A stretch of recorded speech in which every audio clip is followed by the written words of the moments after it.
Ladies and gentlemen, good evening and welcome to DJAZAIR 119 latest weekly news. Here are the headlines. Details are to be discussed shortly thereafter. Algeria committed to achieving objectives of complementarity of Africa. 7th Summit GACF in Algiers rich agenda for a major world event. Helicopter crash, President of the Republic extends condolences to martyrs' families. 18th International Pharmacy Exhibition opens in Algeria. Tasked by the President Tebboune Attaf in Addis Ababa to take part in a EU Executive Council meeting. Algeria and Russia hold first session of political consultations. Erdogan and El-Sisi demand Zionist occupier halt looming offensive on Rafah. Russia's Putin signs law to seize assets of those who discredit the military. And defense spending boost to see 18 NATO members hit target in 2024.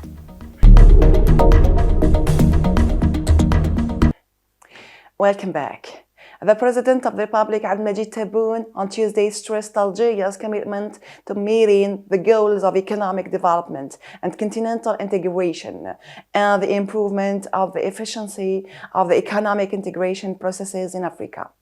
In an address via video conference at the 41st meeting of the Steering Committee of the Heads of State and Government of the New Partnership for Africa's Development, NEPAD, the President of the Republic said the complementarity was mainly linked to the improvement of the relevant infrastructures through the enhancement of public-private partnership, the utilization of national resources, the use of regional international funds for infrastructure development and other innovative financing instruments.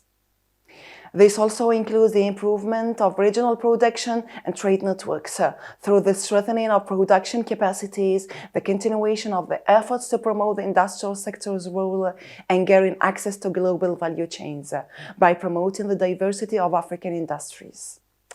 The President also cited the nationwide railway network development projects, a network initiated by Algeria, especially the southern provinces, which may extend to neighboring countries, according to the vision of the Trans-Saharan Road.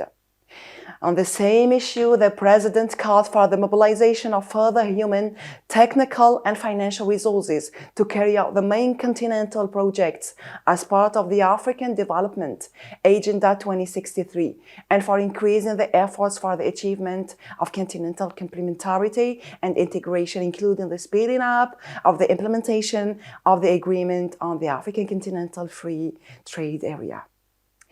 The website of the 7th Summit of the Heads of State and Government of the Gas Exporting Countries Forum, GACF, to be held March 29 in Algiers, has unveiled the event's agenda, which includes a series of ministerial meetings, lectures, ceremonies, in addition to the summit meeting to wrap up with the adoption of the Declaration of Algiers. Following the crash of a military helicopter from Murghila base on Wednesday evening near El Minya Airport, the President of the Republic, Commander-in-Chief of the Armed Forces and Minister of the National Defense extends sincere condolences to the families of the martyrs and to all the members of the People's National Army, PNA, assuring them of his deep compassion and praying the Almighty to surround the martyrs with his holy mercy and welcome them to his vast paradise.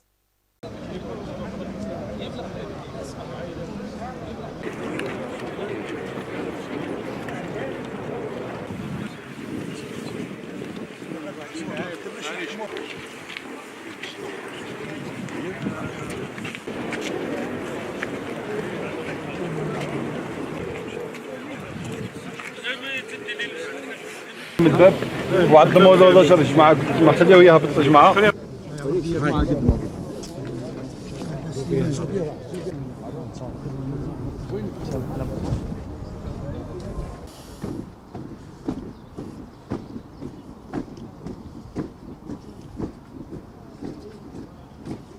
The 18th International Pharmacy Exhibition in Algiers, Safar 2024, was opened on Wednesday at the Palace of Exhibitions in Algiers, with the participation of over 200 exhibitors, the organizers said in a statement.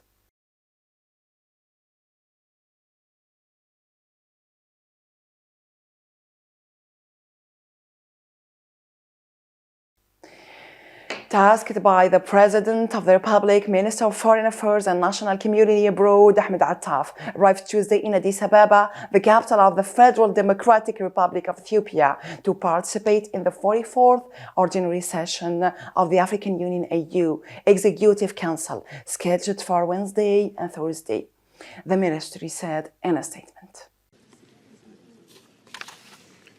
شكرا سيد الرئيس.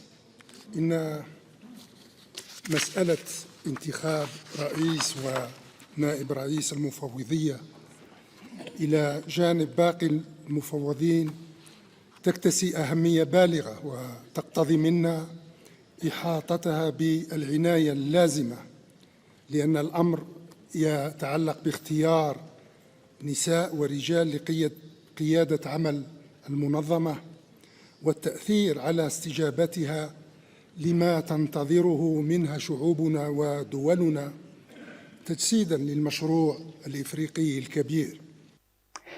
The first session of the Algerian-Russian political consultations was held Friday in Moscow, Russia, and co-chaired by the Secretary General of the Ministry of Foreign Affairs and National Community Abroad, Witness Megraman, and his counterpart, the Special Presidential Representative for the Middle East and Africa and Deputy Minister of Foreign Affairs of the Russian Federation, Mikhail Bogdanov. The Ministry of Foreign Affairs said in a statement.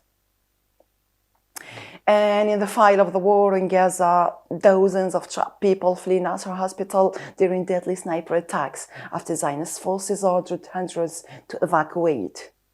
Zionist-occupied launches an extensive wave of attacks on southern Lebanon after deep rocket strikes kill one and wound 8 others.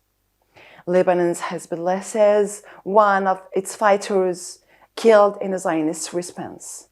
And UN Chief Antonio Guterres condemned Zionist drone attack on 2 journalists in Gaza that left both men in critical conditions. The Zionist attacks on Gaza have killed at least 28,580 Palestinians and wounded 8,300 others since October 7th. Efforts. We know that he is preparing potentially for a ground invasion to Rafah. If you could speak to Prime Minister Netanyahu today, what would be your message? Well, I am particularly worried with the deteriorating conditions and security for humanitarian aid delivery in Gaza. There is a breakdown in public order. At the same time, we have restrictions imposed by Israel that are not improved and limit humanitarian distribution. On the other hand, the deconflicting mechanisms to protect humanitarian aid delivery in relation to military operations are not effective. Recep Tayyip Erdogan meets Abdel Fattah al-Sisi in Cairo as the relations warm following years of tensions. Erdogan and al-Sisi leaders have called for a halt to Zionist looming offensive on Rafah in southern Gaza as the leaders held bilateral talks in Cairo. Erdogan's visit to Egypt on Wednesday comes as ties between Ankara and Cairo are back on track after years of tensions and frosty relations. Erdogan met al-Sisi at Cairo Ittihadiyya Palace, according to the Egyptian state media. Their talks focused on bilateral relations and regional challenges, especially efforts to stop the war in Gaza. Al-Sisi later said in a joint news conference.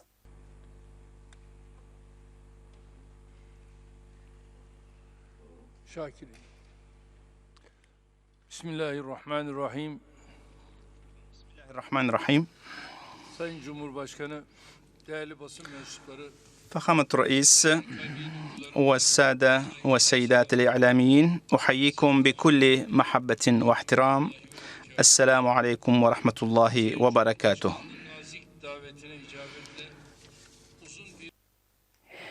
Russia President Vladimir Putin has signed a law allowing authorities to confiscate the assets of people convicted of spreading deliberately false information about the military. The law, which was signed on Wednesday, targets individuals convicted of a range of offences which include discrediting the government and spreading deliberately false information about the army, threatening them with the loss of money, property, assets and valuables. NATO Secretary General says the figure is a six-fold increase from 2014, when only 3 countries met the target. 18 NATO member states plan to meet the alliance's target of spreading the equivalent of 2% of gross domestic product GDP defense in 2024. Speaking in Brussels before a meeting of defense officials from NATO, 31 members on Wednesday, the NATO Secretary General noted that the number of states meeting the threshold has risen rapidly amid Russia's seizure of Ukraine territory and ultimately its full-scale invasion in 2022. We wrap up with this impressive video showing Al-Aqsa Mosque by Al-Isha prayer time on Wednesday.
That's all for today. Many thanks. Wishing you a blissful weekend. See you next week. Goodbye.